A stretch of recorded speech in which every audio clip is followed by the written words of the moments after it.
दुष्काळामुळे यंदा संघर्षाची दहीहंडी रद्द करण्याची घोषणा राष्ट्रवादीचे आमदार जितेंद्र आव्हाडांनी केली आहे। तर ही आव्हाडांची नौटंकी असल्याचं मत आशिष शेलारांनी व्यक्त केलं। या नव्या जुगलबंदीचा आढावा घेणारा हा रिपोर्ट। हे दृश्य यंदा दिसणार नाही। कारण काय तर म्हणे महाराष्ट्रात दुष्काळ आहे।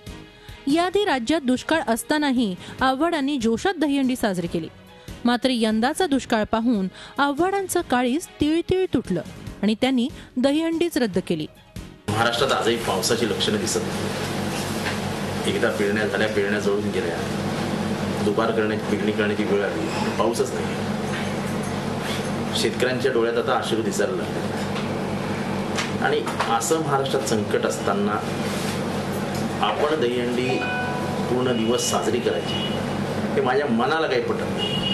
दरम्यान ही सगळी आव्हाडांची नौटंकी असल्याची टीका भाजप नेते आशिष शेलारांनी केली। तर शिवसेनेनंही आव्हाडांच्या या शेतकरी प्रेमावर आसूड ओढलेत। जितेंद्र आव्हाड यांची भूमिका म्हणजे अस्सल नाटकबाज नौटंकी माणसाने केलेलं स्टेटमेंट आहे। दुष्काळाला गोविंदाशी जर जोडायचं असेल तर 2013, 2014 किंवा त्याआधी दुष्काळ राज्यात नव्हता का?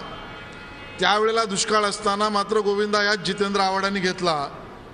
आज काहीतरी नवीन मी करून दाखवतोय अशा पद्धतीचं नौटंकीबाज स्टेटमेंट त्यांनी केलं। गेल्या वर्षी जेव्हा ते सत्तेमध्ये होते त्यावेळेस स्पॉन्सर कदाचित आले असते। आज ते फक्त सत्तेच्या बाहेर आहेत आणि स्पॉन्सरवर सुद्धा विचार करत असतील की यांना आता स्पॉन्सरशिप देऊन काही फायदा नाही, आपले काही कामं होणार नाही, म्हणून कदाचित त्यांनी हा निर्णय घेतला असेल। परंतु अशी नौटंकी काही सर्वसामान्य जनतेला जितेंद्र आव्हाडांकडून नेहमीच अपेक्षित आहे। त्यामुळे हे अशा प्रकारचे नौटंकी ते करतच राहणार।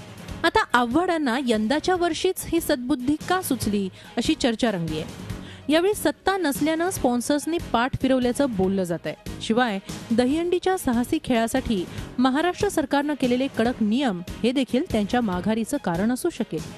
एरवी दहीहंडीचा इव्हेंट आणि उत्सवाची स्पर्धा करणाऱ्या आव्हाडांना उशिरा का होईना जाग आली हेही नसे थोडके। Bureau report, Zee media.